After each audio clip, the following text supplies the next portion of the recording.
All right, Mr. Little Rajput, what is your question? Assalamualaikum Hazur. Warren Sam? My question is, you have so much knowledge about everything, and could you please tell me the books you read to get all that knowledge you have? There is one thing of which I have no knowledge. Among other things. I don't remember all the books I have read. Just tell me some. Fun? Thodi si de de. This is the best book among them is the Quran. If you read the Quran with concentration and in depth, then you learn of so many things. So that whenever you read any other thing, you remember something of the Quran, and in relation to the Quran, that other thing begins to have more meaning for you. And then it gets imprinted on your memory so that you remember it even without effort. So that is exactly what I have been doing all my life. I never made an effort to learn things artificially by cramming them or stopping there, no, I must remember this. But it automatically happened that whenever something reminded me of a teaching in the Quran, it immediately got registered in my mind. So I didn't have to remember the title of the books or the subject matter. Just the right thing I remembered, and that's all. That's all my knowledge. What you refer to as large knowledge. It's a small knowledge, but relevant knowledge. Thank you. Please, next. Assalamu alaikum. Wa alaikum rahmatullah. First of all, I'd like to congratulate you on your book. Which one? That I've been reading. I have not done quite yet. No, but I don't know which book we have been reading. Gulf Crisis, the New World Order. Gulf Crisis, okay, yes. It's so amazing that all the contents of the book that you spoke about during the summons, how were you able to put it together so precisely before the... Could I? Before the... Could I do it? Well, so far, what I have been seeing now, things been happening here. Yes. Everything is coming to... You see, the fact is that a lot is yet to come, but it seems perhaps not possible now. I remember those things which I predicted according to my understanding of the events. Not because God has specifically told me of something to happen in future, but if you know, go to the nature of events, know the human psychology, how the politicians work. In given situations, they will always work like they have worked before in the same situations. So my predictions were based only on my understanding of human nature and the political mind, how it works.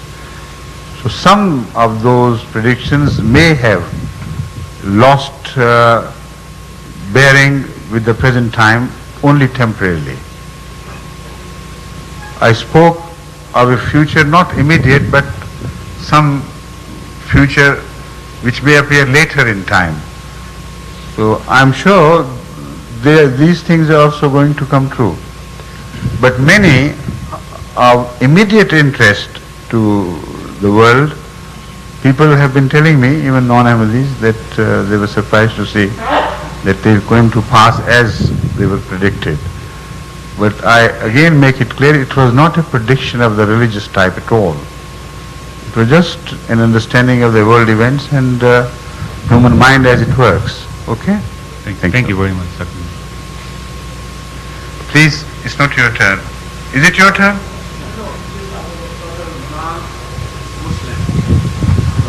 I know, but we have promised the leftovers from last night that I'll first attend to their questions. When the list has run out, then inshallah I'll turn to others, please. If we have time, of course. Next, please.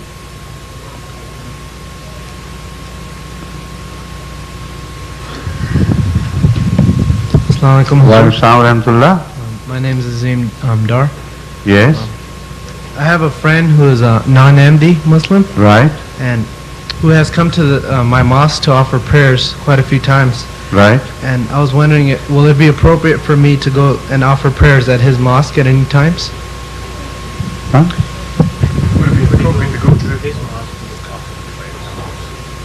If he is a non-Ahmadi?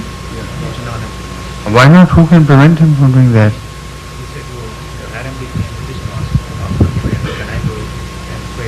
He himself in return. You see, there is a difference between an Ahmadi and non-Ahmadi. Do you understand the difference? Yes, I. What is the difference? Well, I mean, non-MD. Well, non-MD. First of all, non-MD Muslim I'm talking about doesn't. You see, the basic fundamental difference lies in the fact that although all Muslims believe that an Imam was promised for the latter days, but except for Ahmadis, they do not believe that that Imam has come. Yes. That is the fundamental difference in the parting of the ways. Now you believe that an Imam has been appointed directly by God, correct? Yes.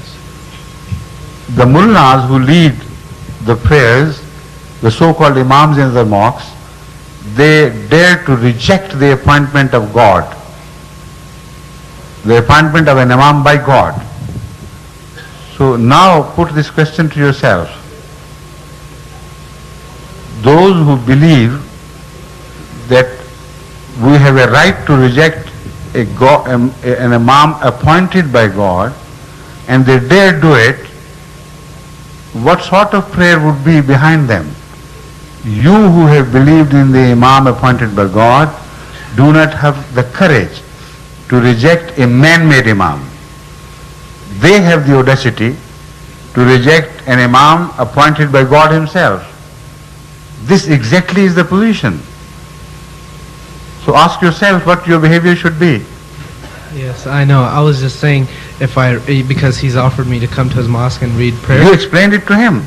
As far as he is concerned, if he considers Hazrat Masih Maud Islam to be an impostor, he has, this is against his personal interest to say prayers behind an Ahmadi, because there he would be following the followers of an Imam whom he believes to be an impostor. So he will be ill-advised to say his prayers behind us. And he has. But if he does, then he's most welcome.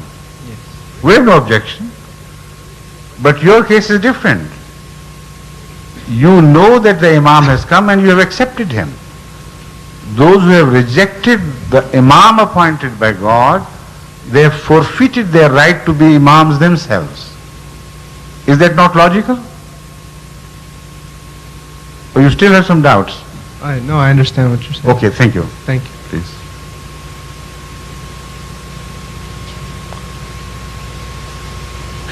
Assalamualaikum.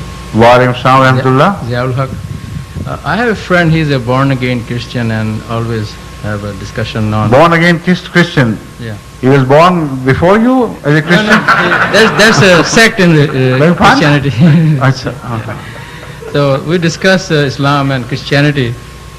The other day he was very upset. He said, I'm very upset at your religion. I said, what happened? He said, he has a book, it's a national bestseller right now. It's called the Islam Threat by William Lindsay. Right. It has a description of all the Islamic countries and all that. But in one place it says the Islamic fundamentalism, they have the challenge the world, they're going to take over.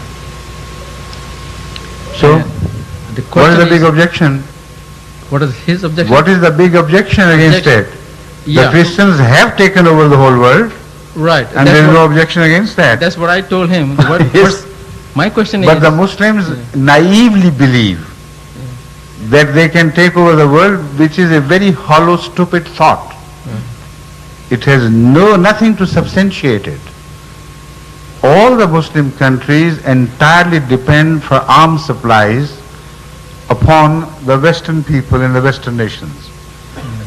So how can you fight a people when constantly you have to beg for arms? Please give us some bullets, we are going to fight you, and we are going to defeat you. Is there any logic in that? No. And where are they fighting?